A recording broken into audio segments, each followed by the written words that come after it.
Have you ever wondered what happens when a pope steps out of the Vatican, not with an entourage, but as an ordinary man among the crowd? Picture St. Peter's Square at dawn, the first light brushing the cobblestones, the air carrying the faint scent of incense and roasted chestnuts. Suddenly, a man in white emerges from a side gate of the Vatican. No fanfare, no motorcade, just a quiet figure blending into the throng.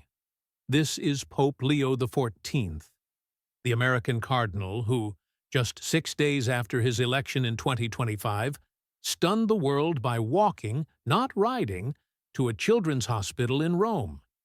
But why would the leader of over 1 billion Catholics choose to be so close to the people, unguarded, unscripted? Today, we're diving into the untold stories of Pope Leo XIV's encounters with ordinary people, moments that reveal a pontiff who doesn't just preach mercy, but lives it. Let's begin with a morning that changed everything. It was a Thursday in May, the kind of morning where Rome seems to hold its breath. Pope Leo XIV, still adjusting to the weight of the papacy, stepped out of the apostolic palace and decided to forego the papal car. His assistant, Antonio, nearly dropped his leather-bound schedule in shock. "Your Holiness, the protocol, the security," he stammered. But Pope Leo XIV just smiled and said, "Jesus walked. I think the Holy Father can manage a short stroll." As he crossed St. Peter's Square, tourists froze, nuns gasped, and a child pointed, whispering, "Is that him?" This wasn't a parade or a press event. It was a man in a simple cassock, his red sash catching the sunlight, moving through the crowd with a nod and a smile. But then something stopped him. A voice, raw and desperate, cut through the chatter. "Mercy, have mercy on me." It came from a man kneeling near a column, his clothes torn, his arms raised as if trying to grasp heaven itself. The man's name was Carlo, known to locals as a regular disturbance. For months he'd been shouting in the square, ignored by most, avoided by others. Security guards whispered to Pope Leo XIV, urging him to keep moving. "He's unstable, Holy Father," one said. "The car's just around the corner." But Pope Leo XIV didn't budge. His eyes locked on Carlo, seeing not a nuisance, but a soul crying out. He approached, knelt on the cobblestones, and asked, "You called for mercy. I'm listening." The crowd fell silent. Cameras clicked, but they couldn't capture the weight of that moment. Two men, one in white, one in rags, meeting as equals. Carlo, trembling, whispered, "They call me Carlo." And Pope Leo XIV, with a warmth that disarmed everyone, repeated, "Carlo, tell me your story." What unfolded was a confession that shook the square. Carlo spoke of a life unraveled by desperation, a sick wife, a hungry son, a robbery born not of greed, but of love. He'd stolen bread and medicine from a market, got caught, and lost everything. His wife to cancer, his son to shame, his dignity to the streets. The crowd murmured, some with judgment, others with tears. A woman called out, "He's a criminal!" But Pope Leo XIV, still kneeling, asked, "Why did you choose that market?" No one had ever asked Carlo that. His answer, fragile and honest, revealed a man who broke into a familiar store not to steal, but to cling to a memory of happier days with his family. Pope Leo XIV didn't offer platitudes. He listened. And in that listening, something sacred began to unfold. A moment that would ripple far beyond the square. That morning in St. Peter's Square wasn't just a moment. It was a spark. Pope Leo XIV didn't walk away after hearing Carlo's story. He stayed, and his presence turned a cry for mercy into a conversation that changed a man's life. But this wasn't the only time Pope Leo XIV stepped out of the Vatican's marble halls to meet the broken, the overlooked, the ordinary. His papacy, though just beginning in 2025, is already defined by these encounters, moments where he trades ceremony for connection. Let's walk with him to another place, another person, another story that shows why this pope is different. Days after meeting Carlo, Pope Leo XIV visited Bambino Gesù Children's Hospital, but not in the way you'd expect. No grand entourage, no prearranged photo ops. He arrived quietly, slipping through a side entrance to avoid the press. Inside, he didn't head for the VIP ward or the cameras.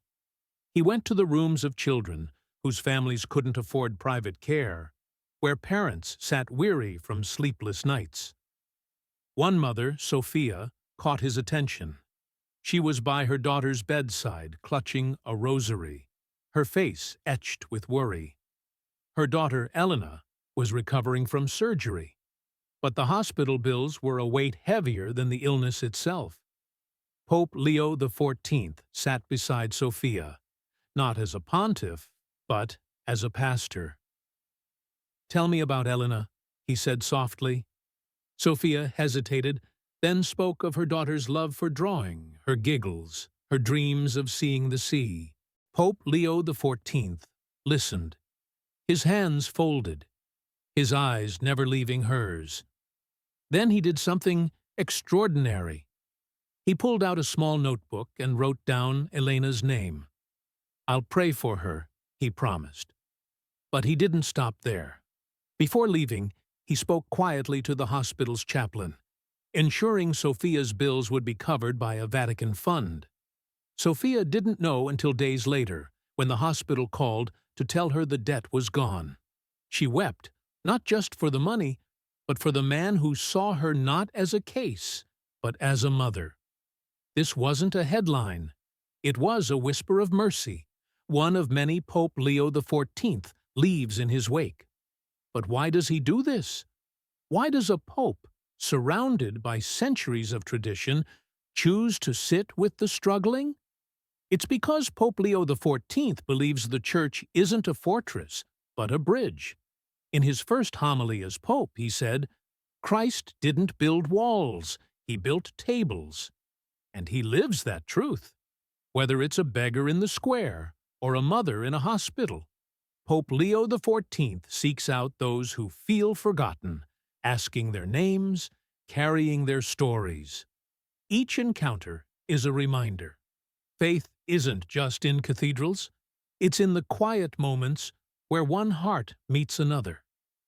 Could there be more to this Pope's mission? Let's follow him beyond Rome, to a place where his compassion faced a different test, proving that mercy knows no boundaries, even in the shadows of neglect. The rain was falling softly when Pope Leo XIV stepped into a slum on the outskirts of Rome, a place where concrete houses leaned precariously, and hope seemed as scarce as clean water. It was an unannounced visit, one that left his security team scrambling. "Your Holiness, this isn't safe," they protested. But Pope Leo XIV, with that same calm resolve, replied, "Safety isn't the mission. Love is." This wasn't a photo op or a symbolic gesture. It was Pope Leo XIV living out his belief that God walks where the world turns away. Let's follow him into this moment, one that reveals the heart of his papacy. In the muddy alleys, Pope Leo XIV met Maria, an elderly widow who'd lived in the slum for decades. She wasn't a Catholic, hadn't been to church in years, but when she saw the Pope, she froze, clutching a basket of laundry.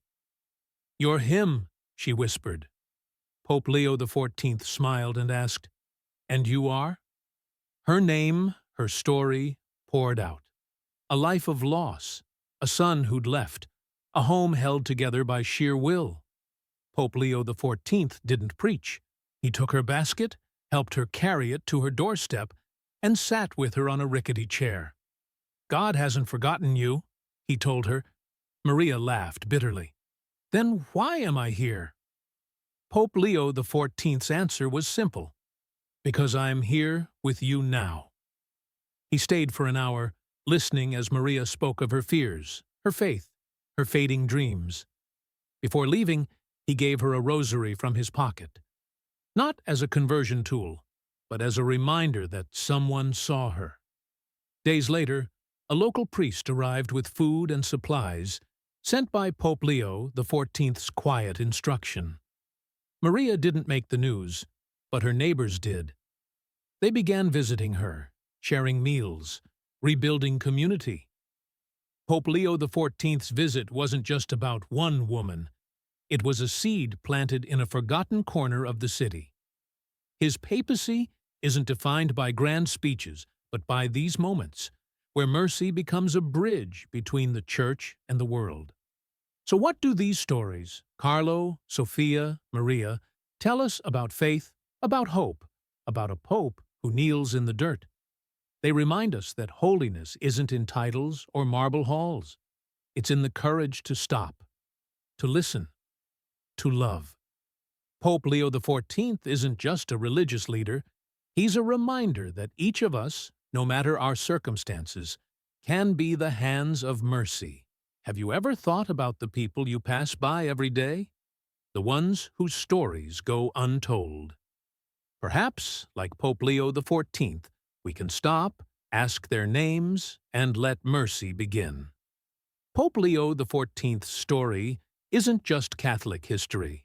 It's an invitation for all of us to live with a more open heart, starting today.